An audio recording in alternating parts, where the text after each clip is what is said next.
Okay. Hello, and welcome to the Ultimate Insiders. I'm Jill. And she's also putting on lip gloss, which is why that was Lip balm, not lip. It's lip balm. My lips are chapped. Oh, big same. I'm Katie. Welcome. Oh, I should probably Hey. bring up this. Yeah. Today we are talking about Gossip Girl Season 1, Episode 8, which I forgot the title of. What is it? It's 17 candles, I think. Let me That check. feels right Double because check. it's Blair's birthday. Yeah, 17 candles. And so, Season 1, Episode 8, 17 Candles, came out November 14th, 2007, and is a title reference is the 1984 film 16 Candles. With Molly Ringwald.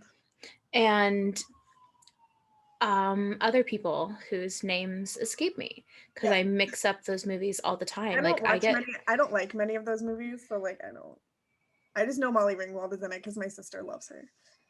Yes, she is the main person who's, spoiler alert, everyone in her family forgets her 16th birthday. Not really a spoiler, or is it just the plot of a movie? It's just the plot of the movie. I love when people are like, when I say like the general plot of something and people are like, spoiler, and I'm like, how is it a spoiler if it's on IMDb? Like, what? If you Wikipedia the show, that's what comes up. You're like, I'm sorry, do you get mad at the back of a book for telling you what it's about? Spoiler, The Hunger Games is about children murdering each other. That was the first book that came to mind. The Hunger Games is wild. I was a Hunger Games kid. I had so much Hunger Games shit. It was outrageous. My first trip to New York was to go to the Hunger Games exhibition at Discovery Times Square. Fun fact. Mine was because I had been begging my parents to take me for 8 years, and then finally one day I said, hey, I don't think it's as expensive as you think it is. And I showed them Expedia.com and was like, what about this? That's how I got my And they're like, oh. That's like, it's so funny though, because like my first trip was for the Hunger Games exhibition, but I've been begging my parents pretty much my whole life because like I've been obsessed with New York since I first saw like Gossip Girl and a whole bunch of movies and whatever when I was like 4 years old.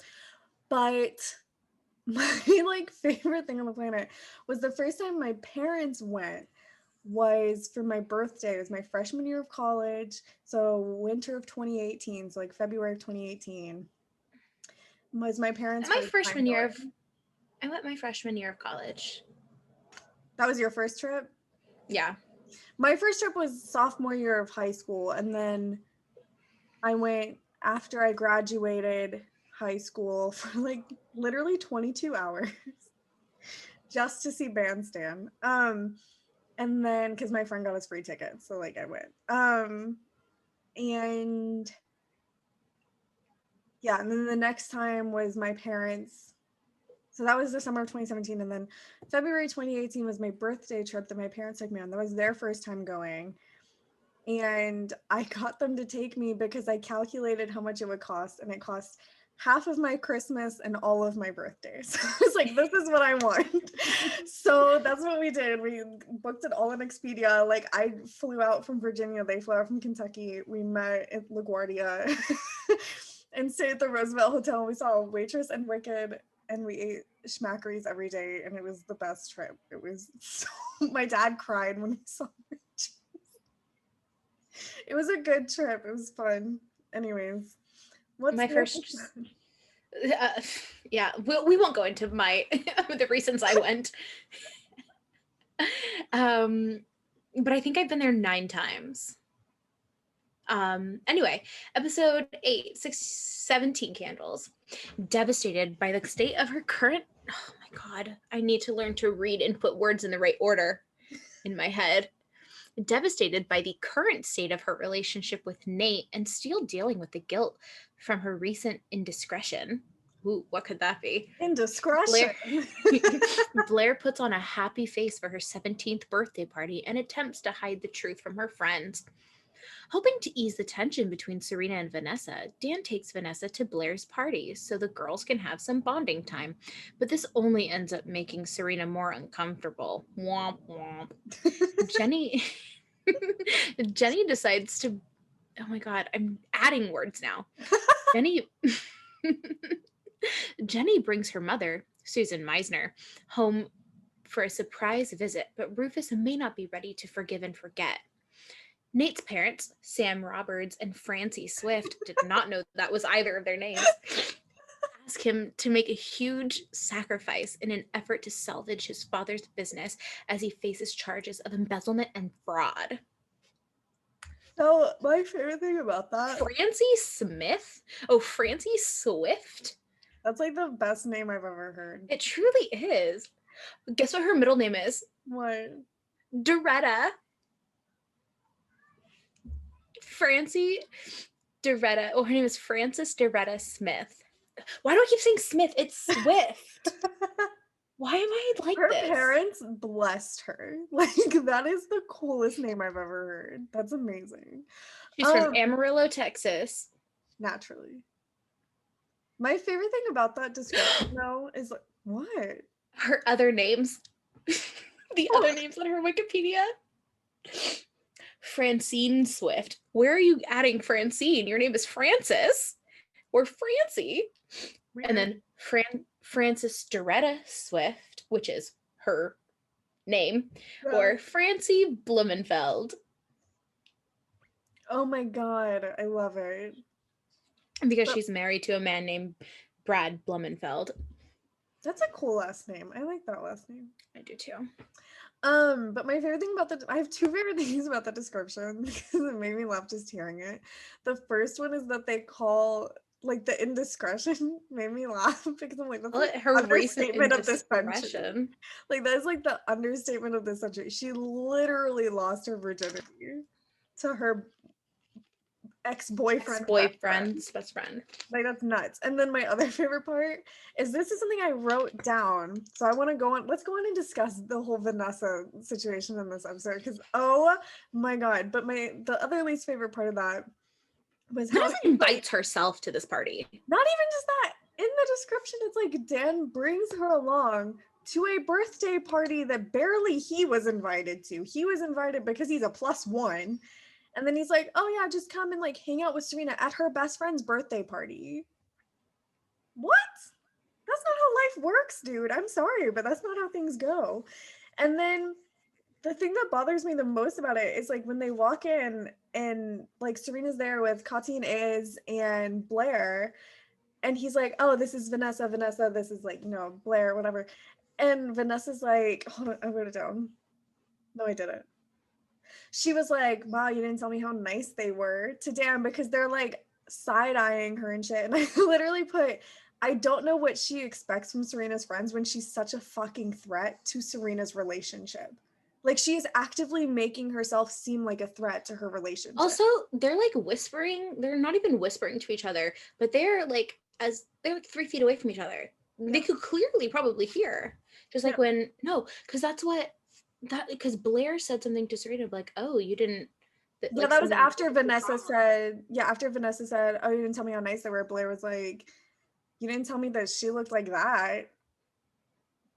And I'm like, okay, though, because Vanessa is beautiful. I will say that. Like, Jessica Zora is like gorgeous. I kept saying that like the whole episode. I was watching it with my roommate and I was like, I hate her so much. I hate her stupid face. I'm like, but her not stupid face because she's so beautiful. And I was like, but I hate Vanessa. I hate her. But like, it just, and the other thing that Vanessa did that really grinded my gears this episode, like that's like the best way to put it because like everything she does pisses me off, but this one line made me like scream when she like is like, after the day you've had to Dan, and then Serena's like looking at her and she's like, oh, you didn't tell Serena? I'm sorry, when has he had time to? Like, he's been with you all fucking day. When has he had time to go and talk to his girlfriend? She let him go hang out with you for an entire day because she's nice and she's like, this, I know I'm secure in myself. I know that like Dan loves me and he wants me, not loves yet, obviously, but like I know that Dan wants to be with me and like that's his friend. Go hang out with her. Sure. And then Vanessa pulls this shit. Like, I'm sorry. Uncomfortable.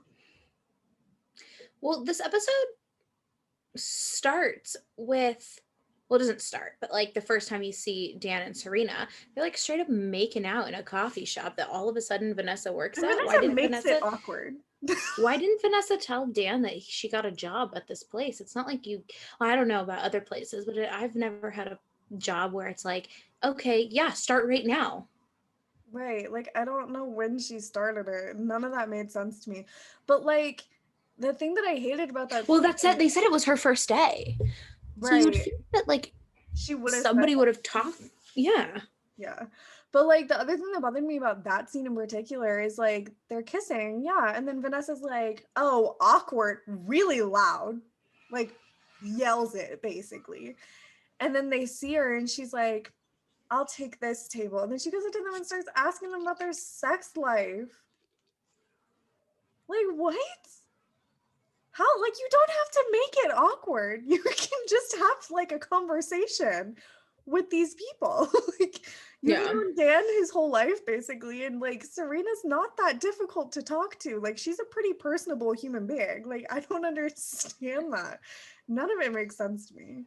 Nothing Vanessa does make sense to me, especially later on in the show. Like, don't even get me started on season 4, Vanessa, but that's a whole nother. That's far off in the future. Oh my god, she makes me so mad. Oh my gosh.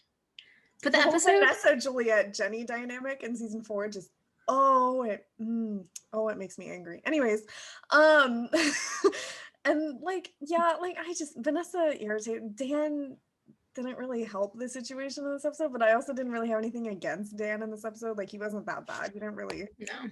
He was fine. No. The episode starts. Blair is in confession. Okay. She's like straight up, she goes to confession and is like, hey, priest, dude, father, what I wasn't brought up Catholic. Yeah. Although I will say the last time I did attend a religious service, it was a Catholic service. That's weird though. I hate they are like 1,000 hours long. I went to St. Patrick's Cathedral in New York, and this was nearly 6 years ago at this point. That's where I went. And I was just sitting there while all of my friends went up to go get communion. I'm like, I guess I'm the only person who hasn't been confirmed. It's so funny because I grew up Catholic, like I was raised Catholic, and I wrote the first note that I have for this episode is nothing triggers my fight or flight like a confessional. Like because you're forced to do them for like every like what are they called? I haven't been to Sunday school in a long time. Never been. Last time I went was for my confirmation, so I was like 13. But they made What was your confirmation saint? I'm just curious. My saint was Saint Genevieve. Okay, I think that so I was brought up just like non-denominational Christian, and I still managed to have religious trauma from just elementary school though. Elementary and junior high. You're valid. Yeah. But my parents didn't really we didn't really do church. We did for a couple of years, but again, it was like not denominational. Yeah. But I find religious rituals and traditions so fascinating. Like I love the Catholic aesthetic. Like the Catholic Catholic aesthetic is beautiful. And then you get into the church and it's like, oh yeah. Like I think rituals are very interesting. Like I'm very interested with Catholicism and like Judaism. I find them both absolutely fascinating. Yeah. Catholicism is like from the outside, it's very, very interesting. And like I say that as someone like I haven't been to church and that wasn't just like a Christmas mass in years. Um, Wait, so who was your saint? Who's your confirmation saint? Mine was Saint Genevieve. Hold on, let me look up. I can't remember what she's the patron saint of. It's between Genevieve and Jennifer. I think Jennifer was the patron saint of orphanages. Um, I can't remember what Genevieve was. Saint Genevieve. She's the patron saint of Paris. That's a city. So yeah, there was like a whole It's story. not really a cause. There was a whole city or whole city. There was a whole story. I can't remember the story. Oh, okay. So she's a French nun and patroness of Paris who is said to have helped save oh my god, who is said to have helped save the city from Attila and the Huns by fasting and prayer. Her emblem is a candle sometimes shown with the devil, who is said to have blown it out when she went to pray in the church at night.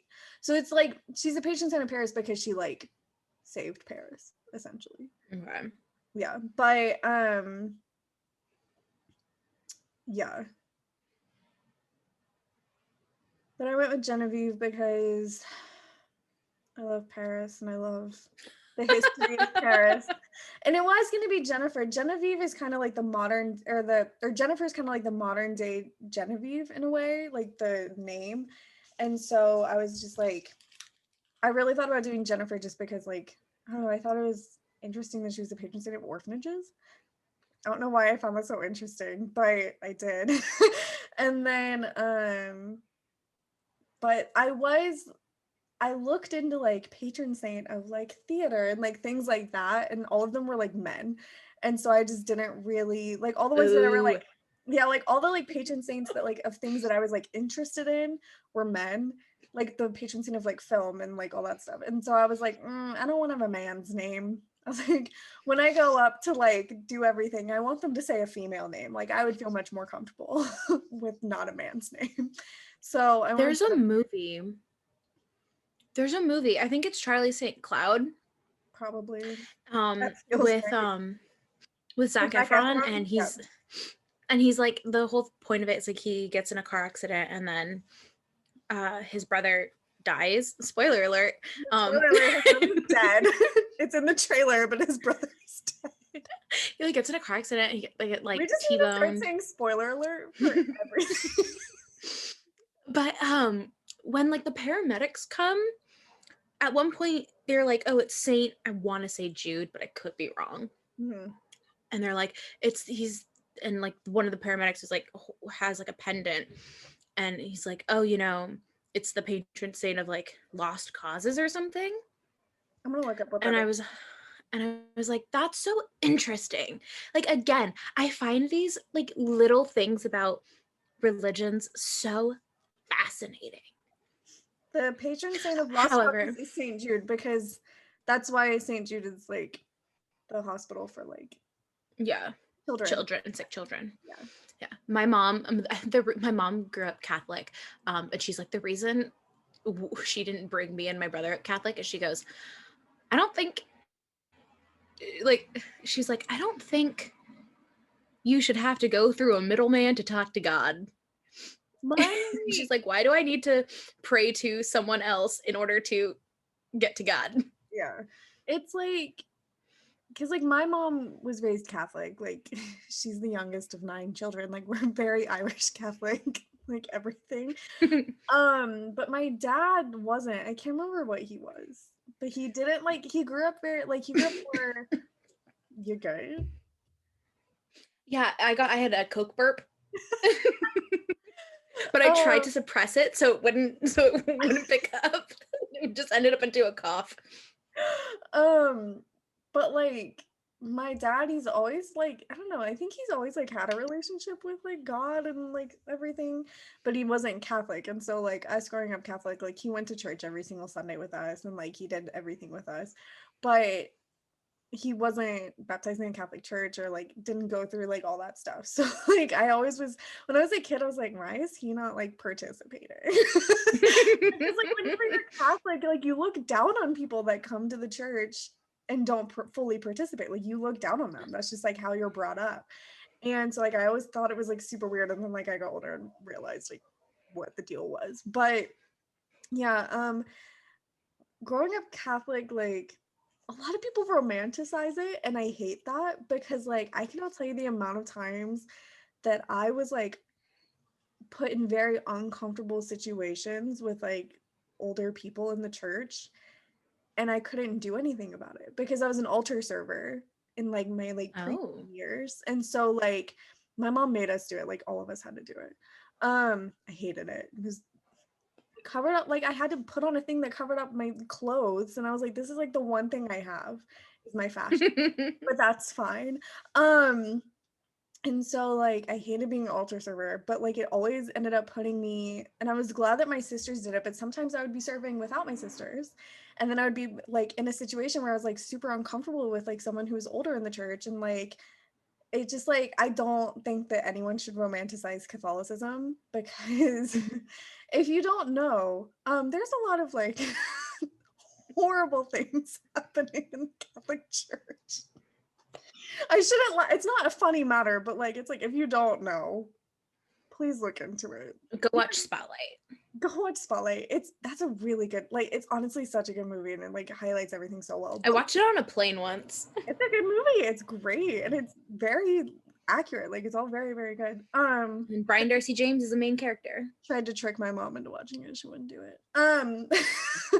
But yeah, like it's just I don't romanticize Catholicism. It's beautiful, like the artistry of it, the like, you know, all of that stuff is gorgeous. Romanticize the hell out of that stuff, but like not like the church itself. It's fucked up. Yeah. Don't Personally, and there's I'm so one of the much people. internalized homophobia and racism and all that stuff in it. Like I've had priests that are very like devoutly like everyone, I love everyone, no one is to be discriminated, but then there's like, but within the church itself there's a lot of issues. But Pope Francis, my guy, turning that around, love him. Yeah. Personally, I'm a person who is not very much into organized religion. I think that's where it like that's where the problem is an organized religion. Not to say that other people can't, but like personally, I'm like not really for it. But I do believe in like for myself having a relationship with, you know, what people would, The you know, powers that be. the powers that be, God, whatever, Yeah, the I'm universe. agnostic, so I'm like, I believe in something, I just don't know what it is, and I don't want to like label it. Like I'm like, Yeah. but I do believe that I'm one of there's something at work. Don't know what it is, but there's something at work. yeah. Vibes, energy, universe, all that stuff. So, so Blair is, all that being said, Blair is confessing to her sins. And then she goes, do you grant birthday wishes? And then he goes, I'm a priest, not a genie. And his face, she literally goes, well, anyways, if you could like put in a good word with God to be like, to bring my boyfriend back to me. And his face, like he like pities her, like you can tell that like he feels for her, but then he's like, what the fuck is this? Like he's like, who is this person? And it made me of her boyfriend. The first time we see Nate, he's just laying down on like a chaise lounge. And it is like, you see there, like it's such clear product placement for the Samsung Juke. Yep. It's not an MP3 player. It is the Samsung Juke, a phone that Verizon Wireless held in. Oh, I fully knew because my brother had this phone. It was, and I can remember the commercials for it so clearly. So it's this very, very thin, probably about an inch and a half, maybe at the most, wide, and it wouldn't slide, it would flip. Yeah, I know what you're talking about. And it was like, watch me move like a juke, watch me move like a juke. And my brother got the phone. I think he had a red one, like Nate does in this. But I was like, at that point, I was like, how do you put music? I've never really understood technology ever. Like, I know how my phone works, and that's about it. And I know how my computer works sometimes. But like, I would have no clue back then when everything wasn't all the same, how to put music from your computer onto this phone? I knew just because like my dad learned how to do it, and he would do it for like our MP3 players and like my sister's phones and like that kind of thing. Um so like I kind of know how to do it, but I wouldn't know how to do it from like a Mac. I know how to do it from like a Windows PC Mm-hmm. because that's what we had. But like Also, the kind of music I would have on there would be like the High School Musical soundtrack. I had my MP3 player The was Jonas Brothers. yeah, I had the Jonas Brothers, I had Miley Cyrus, I had High School Musical, I had Like, later just give on me. I had Big Time Rush. I think Big Time Rush is more when I had an iPod though. I don't really think it was an MP3 player. I had, oh my god, like all the things, all the throwbacks. I had like all the Miley Cyrus albums. But what we would do, this is actually how I just remember, this is how we did it. We would buy the CDs, put the CDs on the computer, put them on like the program in like for the MP3 player of the phone, and then like you'd have to like transfer it over into the program with your phone plugged in. Like it was like a crazy process. I remember having to like plug phones in, Yeah, and but I then like, never. I'm having to have like the CD in order to do it. Like you couldn't buy music. Like you could, but it was like way more expensive than it should have been. But like we always bought the CDs anyways because we had like a million portable CD players and like we had like Mm-hmm. karaoke machine CD players in our rooms. Like we had all of that. So we always bought the CDs. I still to this day am like a whore for buying like physical copies of movies and CDs and stuff. Like I still do it. It's the I do nostalgia. it sometimes. It makes me feel good. Like I actually recently found my dad was like cleaning out the garage and stuff and he found all of our old CDs. Like we have like an NSYNC CD from McDonald's that was like McDonald's. it came with yeah, it came in like a McDonald's like thing. I don't know. I don't remember. This is like when my sisters were younger. So like it was before I was into any of that. But like I saw it and I immediately was like, I know exactly which song is on. It was only one song. I was like, I know exactly which song is on that. Oh my, I'm pretty sure it was like This I Promise You or something. Like I vividly remembered it because that's one of my favorite NSYNC songs. It's a good song. I could not tell you an NSYNC song. Oh, It's Gonna Be Me. But that's only because of every time every You're gonna time sit it's the there. end of April, it's gonna be May, and it's Justin Timberlake's face. And the only thing is, I know Justin Timberlake was in NSYNC and not Backstreet Boys. You're gonna sit there and tell me you can't just say bye bye bye as like an NSYNC song. That's the one that everyone knows. I also could not tell you the difference between NSYNC and the Backstreet There's Boys. a huge difference. Backstreet Boys are better, first of all, because they're the original. NSYNC is a ripoff of the Backstreet Boys, but NSYNC did have some bops. I'm gonna say that. Just saying. That's what happens when you grow up with three older sisters. Like this is what I get. This is revenge. I Growing up with three older sisters. I did not like this is just my first this is embarrassing. The first oh my god, I'm just burping up a storm right now. I'm sorry. That's my fault. It's totally my fault too. The first CD that was ever like purchased for me, Yeah. I think, was Jump 5, and it was whatever the blue one was. I know exactly what you're talking. I could not name a single Jump 5 song. I'm looking this up. I know can't exactly right now. I remember seeing those. I don't Whatever. think I had any, but I know what you're talking about. I can't even tell you a single song Jump 5 sings. I need to look up. Took me back. I googled it. Oh my god. Oh my god, they were an American Christian teen pop group. Yeah, That they were on my Disney checks Mania out for me. They were on my Disney Mania. That's probably why I knew it. Oh man. Why would I but okay, so like their singles, where are their singles? Jump 5 is an American Christian teen pop group active from 97 to 2007? They were around that Or long.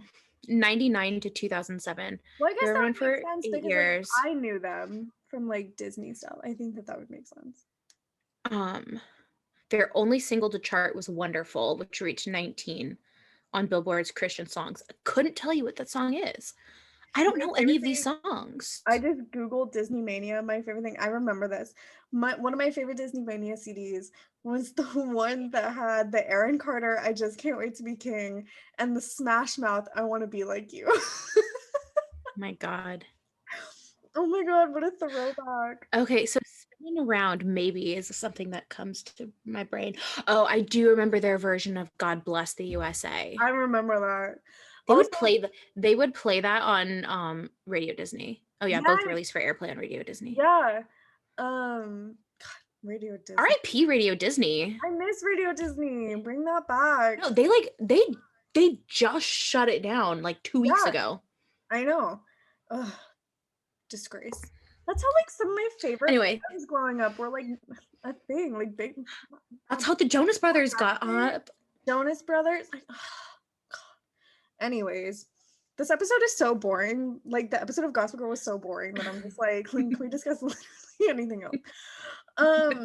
Okay, the next note I have, why is Nate the most practical person in his family? I He literally put, I understands love not to how give Nate a is family heirloom. He goes, but he understands not to give a family heirloom as a birthday gift to a 17-year-old you aren't related to. It's not even that. He understands I'm not gonna propose to my girlfriend as a teenager We just broke up. with this heirloom when we just broke up. And his mom is like, but it'll help your father. And he's like, how?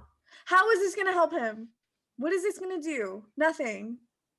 Like honestly though, he's The right. lawyers called. Who cares? Who cares? Honestly though, like Dad got himself into the mess. why would that fix everything? That would maybe get the like plan back on track with Eleanor. Maybe. That's a hard maybe because Eleanor would not, that's a suicide mission for Eleanor to like re-sign that contract. That would be a suicide mission. There's no way that would happen. Well, the contract hadn't even been signed yet. It was just like agreed on. Right. And so it's like she would know better as a businesswoman to not go back into venture, like into a business venture with him. So like that would not have helped the Eleanor situation as much as they think it would have. And like the best it would have done is like maybe held off the press a little bit. But even then, By saying these two teenagers are engaged. even then, fraud and embezzlement is like a much bigger headline than two teenagers got engaged. Yeah. Like, I don't know. Also, so another thing with the Nate like situation, whenever he calls Blair, she's being very sweet. She's like, oh my God, I've been texting you all day. Like, are you okay? Do you need anything? And he's like, yeah, I'm okay, like whatever.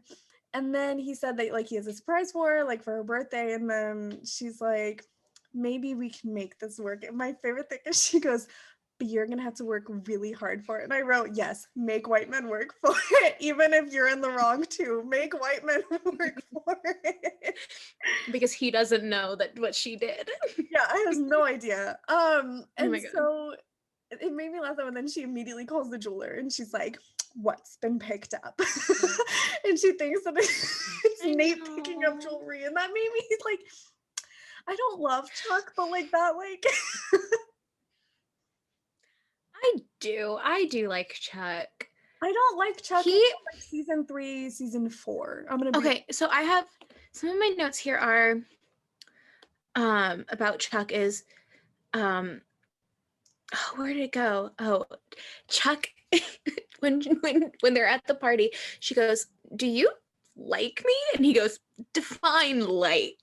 It pains him to have to be like, he's so upset about it. He's so like, it's like, I hate this. No, it's like, and he's like, he's like, it's like there's like fluttering in my stomach. And she goes, butterflies. And then she says, I love all of God's creatures and the metaphors that they inspire. And then she's like, but this can't happen. We need to kill those butterflies. my question for like the writers and like whatnot of the show, when did they decide that Blair and Chuck would be endgame? Because like going back to like the books and stuff and how it's Nate and Blair endgame from the beginning, like they're always going to be endgame in the books. And I love that because I don't know, like I like the romanticism of Blair and Nate. I think that they're beautiful and I love it. But I understand like the issues there in the show. Like I understand that like they don't work in the show, and I respect that. I get it. But like I want to know when they decided that it was gonna be Blair and Chuck. Because I mean, this is early on in the show. And I mean, and you've seen from the first and second episode how like Blair makes Chuck feel and how like the effect that she has on him. And so I think it's interesting to like, when did they decide to make Chuck like a big character, because in the books he's not. So like how did they make that decision? And it's also like, when did they decide that that was the person for Blair? Like I don't know, like it's always baffled me.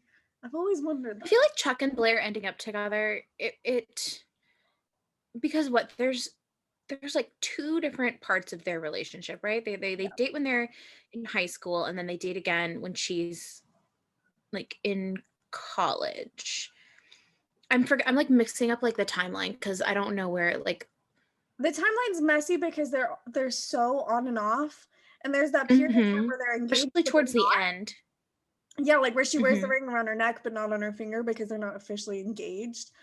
Um And then she like weirdly, this is a spoiler. She like weirdly starts dating Dan at one point, I, and then there's Prince Louis, and there's a whole the thing, and I whole don't remember. the whole It's like Dan she thing breaks up with bothers me. Louis because she's in love with Chuck, but then that's when Dan is into it gets messy The in whole whatever Dan season that thing is. bothers me solely because I understand that Dan had feelings for her. I'm sure he did. Not discrediting that, not like saying that he didn't, but I feel like it was just another chapter in his book. I mean, like everything he does is just like another chapter in his book, and he's just toying with her, and that bothers the hell out of me every time I watch this show. That really, really irritates me.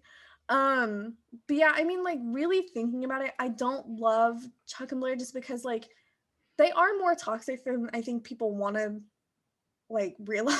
Like they're not great together, but they are a beautiful couple, and like I like them enough to like be able to enjoy the show as much as I do. But I do think that people need to call out the flaws in their relationship a little bit more, and how kind of borderline abusive their relationship can get at times on both ends. Like both parties involved are low-key abusive to each other, and I don't think it gets talked about enough. I don't know, we'll get more to it like once it starts to get that way though, When yeah, because it yeah, takes a bit, but like yeah. but like okay, so Nate goes to Chuck as best friends tend to do to like Yeah. discuss the situation. And Chuck is like, oh, um, Blair ran the best friend um, card or whatever he said. But then Chuck gives Nate like actually good advice, like, hey, Mhm. maybe don't like granted he has an agenda behind it, but it's Yeah. still good advice because He he still understood, cares like he's about like, oh me. shit, I'm starting to he cares about Nate, but also he's like, I'm starting to like Blair, and you know what? I want to make this easier on all of us. Right. So he's like, if you are not into this, Don't do it. don't do it. And it's like decent advice. He's like, Yeah. don't mess up anything for either of you. Yeah, and it's like, and it's Um, just it's one of those things where like I love what he says whenever he's like, I mean, your parents forcing you to do this is like kind of fucked up. Like he's like, I don't know if proposing to someone because your parents expect you to do it is a good reason. And mhm. like absolutely correct. That is absolutely true. And so like I don't know, like I think I hate when people say that Nate is boring, because like on the like basis of it all, yeah, Nate He's is the least problematic of them all. right. That's why people think he's boring, is because he's not like problematic, he's not like a crazy person, like he's normal. And so like, but I hate when people say he's boring just because I'm like, on the outside looking in, yes, he is boring compared to everybody else, but his storylines are so much deeper than everyone else's.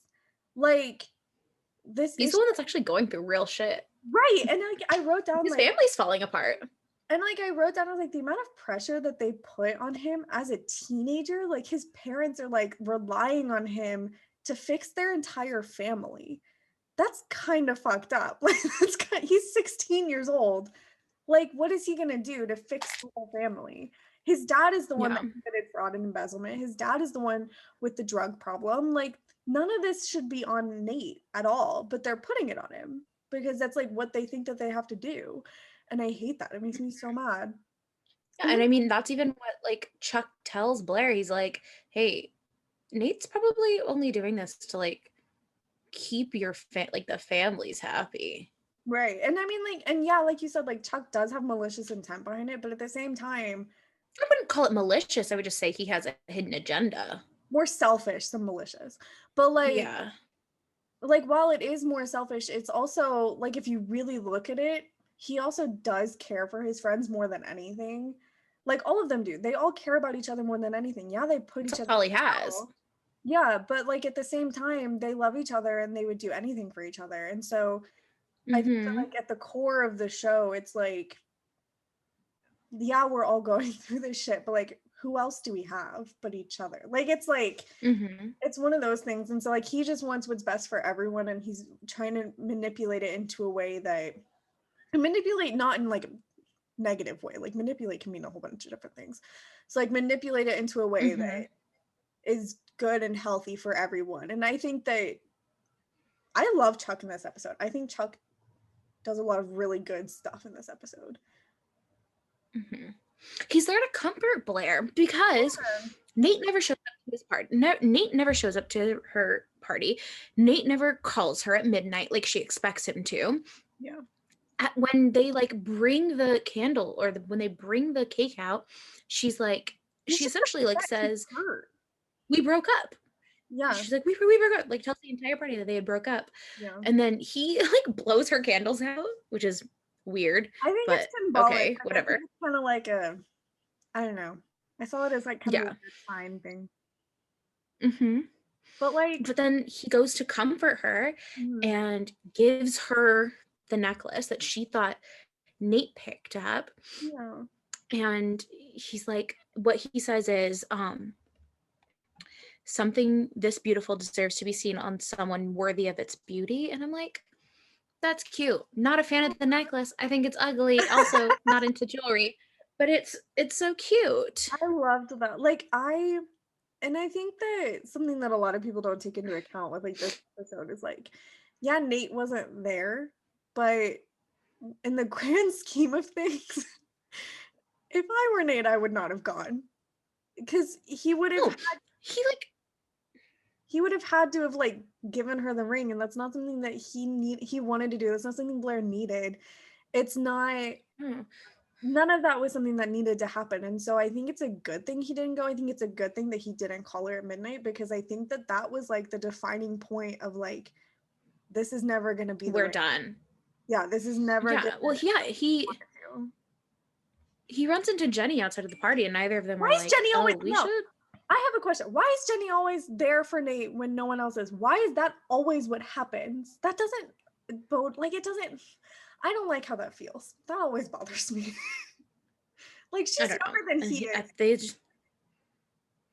And they're like, okay, let's go on a walk. And they do, and that causes him to not show up to the party. And then at the end of the night, they're like, all right, cool, thanks. Like, we're friends. They hug. Picture gets taken, sent to Gossip Girl immediately, which I'm very interested in this whole Gossip Girl timeline. Like, at what point does it, who is manning the servers to make sure that it can go out? I mean, Dan always has his phone on him. And I mean, like, and like he says in spoiler alert, like he says in the end, the subtitle of this whole episode is spoiler alert. I mean, in the last episode, he says Gossip Girl existed because of everyone. Like, anytime a tip got sent in, that's how it got put out. Is like, I find it so difficult to believe that that was able to happen from a phone in 2007. I don't think so. Email. Use email. Running a website. It's basically from a phone. Websites are basically hooked up to, like, at that time, it was basically just like an email type of like programming situation. It wasn't anything like crazy. I guess it could be the same way that you could text Twitter. Yeah. I mean, it's like, just have something be tweeted. But like, I want to talk about the Humphreys for a second this episode, because I got a lot of beef with the Humphreys. Yeah. Not Dan. So Jenny brings Allison home from Hudson. Yeah, and That's what's going on in the Humphrey household. Yeah, and Dan has no idea. He comes home to this and he's like, oh, cool. Mom's home? That's neat. And I hated when she went and talked to him. Like, she was, I understand that like their family works differently. I understand that they're usually more open with each other and they like are a more communicative family. I understand that. But like, no offense, if you told like your 16-year-old son, you're like, are you okay with me going away for the summer? What are they supposed to say? Like, if they say no, they think it's going to hurt you. So they're not going to say no. They're going to say yes because they feel like they have to. Yeah. And she's I like, I mean, would have even thought that you would have felt like you could tell me the truth. Like, she was blaming him for so many things. yeah. And that was It's so funny awful. because so I was like 21. I think I just turned 21. And I one day woke up and just started puking. And I like called my mom from the like floor of my bathroom and I was like, "Mom, I'm sick. I think I have like food poisoning." I didn't know what it was. And she was like, "Okay, well," she's like, "Okay, well, bring." Luckily my brother was also home. She was at work. Mhm. And she was like, "Okay, well, bring your laptop into the bathroom and just try to like remain calm." And I was like taking naps on the floor of the bathroom. Mhm. And she's like, "If you need me to come home, I will." And I was like, "Okay." And then like 20 minutes later, like after another puking session, I was like, "Mom, I think I need you to come home." And she was like, Yeah, like, "Can you wait? Like, I get off work early today. It's a Friday." It was like a Friday for like a holiday weekend. yeah. She's like, "It's a Friday. Like, are you sure?" And I'm like, "Mom, I think I need you." And she was like, "I can't." I was like, "Are you kidding me?" And like, it's always so funny to me. Like, whenever I watch this episode, it is so funny to see the way that Allison treats people. And like, a lot of people don't think much of Allison because TBH, She she's not there expects a lot. everything to be the same. Yeah, like she's not there a lot, so people don't really think much of her. Like when they watch the show, they don't really talk about her. But I think Allison is someone who needs to be talked about because she kind of fucks up everything. Like, she is very much like, I think that her kids are the way they are because of her and the way that she talks to people and the way that she treats people. I think that they get a lot more from her than they do of Rufus. And when she's like talking to Dan about, like why she's home and like all this other stuff, he's flat out like, okay, well, I mean, like, are you still with that guy? Like, he's asking her genuine questions. Like, he is genuinely just curious and wanting to understand what she's doing back because he thought that she was with this guy. And like, he's very much an adult about the situation and she's very much a teenager. Well, he's the only one who's had his head on right, looking at the Right. situation correctly. Right. And so like it just really bothered me that she was putting a lot of the blame on him because I'm like, he didn't do anything. He did what he thought was the best for you because he cares about you because you're his mom. Like if my mom was like, I need to take like a month-long trip for myself, I'd be like, yeah, do it. Go ahead. Like self-care. We love to see it. But like and that's essentially what he did. Like he said yes because he felt like that's something his mom needed to do. But then she's like, I thought you would have been comfortable enough with me to tell me if you were genuinely like not okay with it. And it's like, you don't understand how children's minds work. Like, you don't understand how like your kids' minds work when you ask them something that they're comfortable with. Like, it's because the way it all depends on the way you phrase it. You can't phrase anything in a way that's like swaying one way or another because that's what they're going to do. And so it's like, that whole thing really, really bothered me. And I really, really felt bad for Dan in that scene. Like it hurt to watch.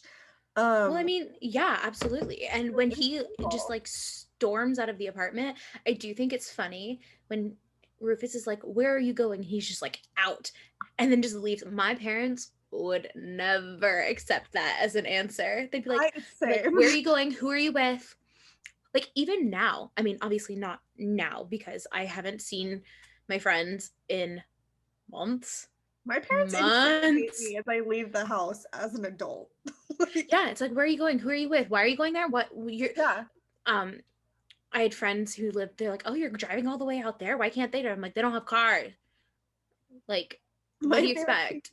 when I was home for like an extended period of time due to COVID, Mm-hmm. longer than I was expecting to be, um, in the spring and summer, like I like was going to see my friend. We were going to have like I was just going to her house. I was gonna stand in the parking lot in the driveway of her house, and I was just gonna talk to her from the driveway of her house. And I was leaving, and I went on daily drives for a while I was home because it was the only way to get the fuck out of my house. And my mom, like, I would leave and I was like, oh, I'm going to Mary Beth's house. And she's like, why? And I'm like, I can't go and like talk to my friend who I've known for years. Like, I can't go stand outside of her house and talk to her while we're in a pandemic. This is the only like non-depressive thing I have to do today. Can I please go do this? And she'd be like, well, like, what, why can't you just FaceTime her? I'm like, it's not the same. Like, I'm sorry, it's not the same thing at all. I was like, I'm just driving across town to see my best friend. I'll be there for maybe an hour. We're just gonna sit in the driveway and we're just gonna talk. Like, not a big deal. And she would like interrogate me about it. I'm like, why is this so much? Like, why? Who cares? And then even before the pandemic, as an adult, I would be home for the summer in between semesters, and my mom would like I would be leaving the house to go shopping with my friend or like go grab lunch or something, and my mom would be like, where are you going? And I'm like, I'm gonna go see Emily or like something like that. And I'd be like, I'm just gonna go see Emily and we're just gonna go shopping. And she's like, where at? And I'm like, I don't know, probably the mall. That's, you know, where people go shopping. I would. And she's like, well, why don't you just like go, like, why don't you just hang out here in Georgetown? I'm like, because there's nothing to do in Georgetown. They took away the one thing that we had to do when I was in high school. They took away the bowling alley. So that was the only thing that we had to do in my hometown. And they took it away my sophomore year of high school. So we had nothing. So like it was awful. But then like as an adult, I'm like, we're going to the mall because I'm 20 years old and I can go to the mall if I want to. Who cares? And it was like, ugh, hate it. Hate it. Yeah. Maybe if I had been raised in New York like I wanted to be. My parents are still just like, you're driving all the way out to LA to do that? Why can't you do something right here? I'm like, I don't have, there's nothing here. Right. Like if you There's live nothing here. close enough, go. Like, I know. Like, what do you want me to do here? right. What do you want my I'm like, what do you want me to do here? What, like, tell me. What Nothing. should It's give not, me an example. like Because there's I would see shows in LA all the time. And they're yeah. like, why you're driving all the way out there to see that? And I'm like, Where yeah. else am I gonna Mhm, see it?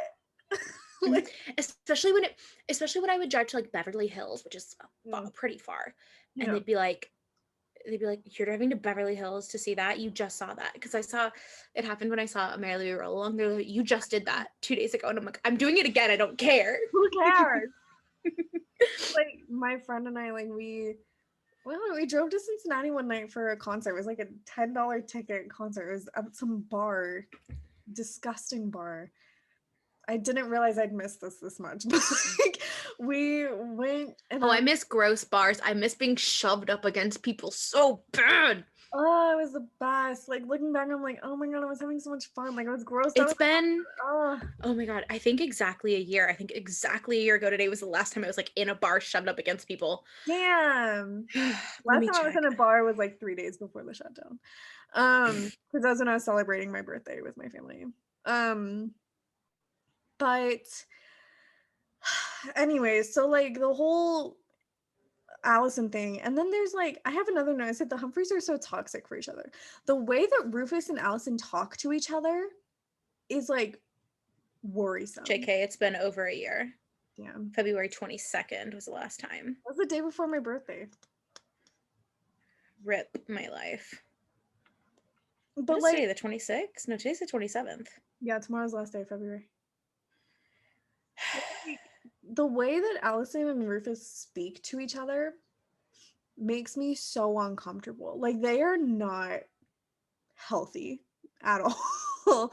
And it's like you said, like Allison just wants she expects everything to be the way that it was. And it's like you left for months nothing's going to be back to the way you were sleeping with someone else. You were like in a relationship with someone else. Why would anything be back to the way that it was? Like, none of that makes sense to me. Well, And apparently then she only slept with him once. I Is don't, what she I don't says in believe that. this. I She's don't like, it believe that. happened one time and I regret it. And She says that, and then the Christmas episode happens. Anyways, spoiler alert. Anyways. I don't even remember what you're talking about, so We'll get okay. to it in a couple weeks. I'm sure soon. Yeah. And then the worst, most uncomfortable part of the episode for me, and that's saying something because a lot of this episode made me uncomfortable. The end of the episode, Allison and Rufus just have sex in their living room, and Jenny walks into the apartment and she sees them and she gets excited. Like, she's like, oh my God, my parents are having sex. What a dream come true for me. And then she walks to her room and she's like smiling and like giddy. And I'm like, how She's happy that her parents are back together. She thinks she fixed it. No, and I understand that. I understand that. But how irresponsible as parents to like, do they not have a bedroom? Well, she doesn't. Yeah, exactly. But they also think that their children are at a party. Right, but it's like midnight or later at this point. Yeah. So it's like they've had the entire night. they had time to get the fuck up and go to their bedroom. Like, I'm sorry, but I don't like that. Not to be like a prude or anything, because like I don't think that I am. But at the same time, it's like these are your children. Like, she's like 14 years old. That's like not okay in my mind. Yeah. But the last okay with it, I guess it's fine. Yeah. That's all the last couple notes I have is Dan should have at least warned Serena that he was bringing Vanessa to the party. Yeah. So Vanessa invited herself to this party. Dan should have at least given Serena a heads up. Yes. Like, heads up, that person who saw us making out this morning in the thing and like almost walked in on us having sex once, like, she's gonna be joining me. I don't necessarily know if I agree with what Blair says at one point where she goes, when you get into a relationship, you automatically become the best friend, and then the best friend becomes the second best friend. I feel like best friendship is a tier. I don't necessarily think you would call it your best friend. They're your partner at that point. It's different.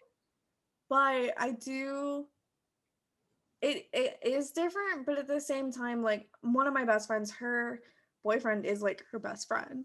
And I mean, like, I don't really think of it in tiers, because like I have so many best friends. Like, pretty much all my friends are my best friends because like I'm so close with all of my friends. So like, I don't know, like, I would hope that, like, God forbid I end up in a relationship. God forbid. God forbid. Because like I want you don't want to have a relationship. Like, I want it, and then like as soon as I like start to see someone, I'm like, I don't want this. What am I doing here? And then I'll text them, I'm like, sorry, we're not compatible. I'm gonna have to end this. I'm like the worst person on the planet. Either that or they treat me like garbage. Not to speak to recent events, but oh my God. And then Katie knows what I'm talking about. Yeah, I do. And then it is nice to see that Vanessa and Blair are starting, not Blair, Vanessa and Serena are starting to get, I did write Blair in this note, my goodness, starting to get friendly. They're like playing Guitar Hero. Also, this may have been the only time I've Freebird. Hold on. I have a lot of blind spots. There's a lot of like pop culture blind spots in my life. Repeat what you just said, because it cut out like entirely. Oh, I said, so they start to play Guitar Hero and they play Freebird, and this may be the only time I've ever heard the song Freebird. Really? Because I've got a lot of Jill, you know, I've got a lot of pop culture blind spots. A lot of them. That's true. I made a TikTok the other day where I was like, Guitar Hero though. Like, that's the only time I've ever really listened to it was Guitar Hero when I was a kid. I made a TikTok the other day and it was talking about how I didn't know Moulin Rouge was a jukebox musical until I saw it in Boston. And someone in the comments went, It starts with Lady Marmalade. How did you not get it? A And lot I was of like, people don't understand that that's attached to Moulin Rouge. Like the I original one didn't isn't, obviously, like the Patti LaBelle one isn't attached to it, but like a lot of people don't know that the Christina Aguilera, Maya, Lil Kim, and Pink one is. see. I thought it was. I think, okay, to step back, I think that I thought that it was okay, you know how so I had never heard the Patti LaBelle version Mhm. ever um until maybe recently. Um and I hadn't even really heard the Christina Aguilera Pink one. Yeah. I hadn't even heard that one, and but I kind of like you would hear, you know how you like hear snippets of songs, you're like, Yeah. oh yeah, that's that. I thought it was like, you know how in like Disney movies you have like a main character song, and then in the credits you have like a pop star singing You thought that same that? song. That's what I thought it was. That's what I just assumed that it So was. funny. That's so good. Oh, I love But you know what I mean? Like how Brendan yeah. Urie sings Into the whatever Unknown. that's, yeah, in the unknown And during Demi the Lovato does Let It Go in the first one. yeah, Why exactly. is So that's Frozen just the like what first movie? Why is Frozen like the franchise that we thought of for this? all I thought of. Or Alessia Cara for Moana singing How Uh, Far I'll Go. yeah.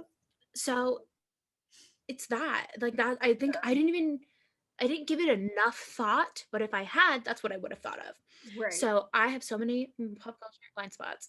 But the way I thought Moulin Rouge was it took me deep into not deep and kind of deep into the first act where I was like, because and this is another thing that I thought about it. I assumed it made sense that they were performing to pop songs In the during show. their performances of the Moulin Rouge. Like in the show within the show. That made sense. Yes. Yeah. I was like, okay, that makes sense. Can And I it wasn't until they started singing Royals that I was like, oh, this is a jukebox well, musical. that's not And that my deep friend was like, into it then. That's yeah. still in like the first like 20. It's like two full numbers in. That's fair. Maybe But three. let's see, Maybe three? it's Welcome to the Moulin Rouge. Oh my god, I It's have to the look this second up. number. It's the second big number. Truth, Beauty, Well, Freedom, no, Love. isn't Diamonds Are Forever? That's the third one. That's after Truth, Beauty, Freedom, Love. Diamonds Are Because after Welcome to the um Moulin was Rouge, it was this was this the order in Boston? yeah. Oh. Then I guess yeah, it only took me to the second number. Oh But well. can I just say this about Moulin Rouge really quick? This, like, speaking of, um, wait, oh my god, what was I gonna say? I just completely lost it. What were we saying? I don't know. How I've got blind spots, like pop culture blind After spots. that, you Lady said, Marmalade, Welcome to the Moulin Rouge, Beauty, Freedom, Truth, Love. I just said birth freedom.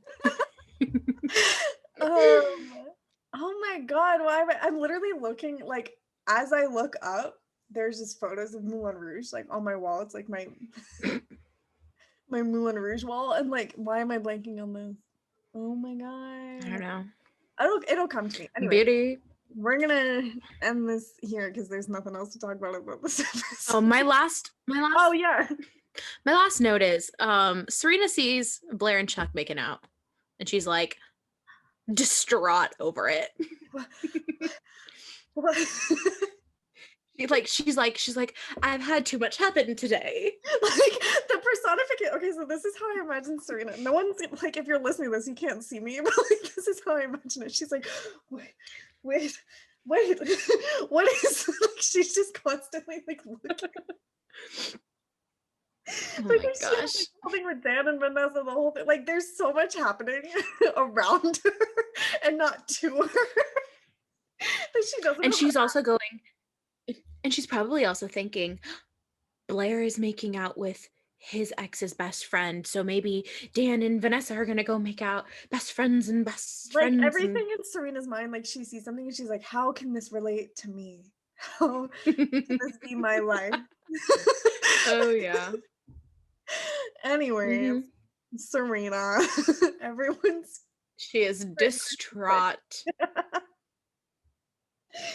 Oh man. Anyway, Anyways, Katie, we'll talk to y'all next week. what's our social media? Instagram and TikTok, we are at The Ultimate Insiders. And if you want to follow me personally, hey, I'm Katie. Follow me on TikTok at Complete Katie. And nope, that's Instagram. Instagram at Complete Katie and TikTok at Katiefornia. I am thinking of ways to combine the two into one universal name, but Katie Katiefornia's taken on Instagram and it bothers me. Damn. And my Yeah. my social media is at It's Jill Hayes on all platforms. So follow me. We'll talk to y'all next week. Bye. Bye.